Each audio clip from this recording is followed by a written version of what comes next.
Assalamu alaikum everyone. Hope you are well and doing great with my channel. আজকের এই ভিডিওতে আমি আপনাদের সাথে শেয়ার করব একটি অ্যাডভান্স ইংলিশ স্ট্রাকচার। সো ভিডিওটি না টেনে শেষ অবধি দেখুন।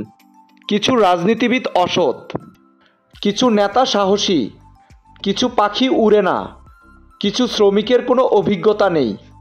এই প্রতিটা বাক্যে যে জিনিসটা কমন আমরা দেখতে পাচ্ছি সেটা হলো কিছু। সো যখন আমরা কোনো সেন্টেন্সে এই ধরনের বাক্যটি দেখতে পাবো সেক্ষেত্রে আমাদের ব্যবহার করতে হবে সাম অফ দ্য। এই টাইপের বাক্যগুলোকে ইংলিশে বলতে হলে সেন্টেন্স স্ট্রাকচারটি হবে some of the plus plural noun plus be verb plus object. চলুন তাহলে এই স্ট্রাকচারটি দিয়ে এক্সাম্পলগুলি দেখা যাক। কিছু রাজনীতিবিদ অসৎ, some of the politicians are dishonest. Some of the politicians are dishonest. কিছু নেতা সাহসী, some of the leaders are brave. Some of the leaders are brave.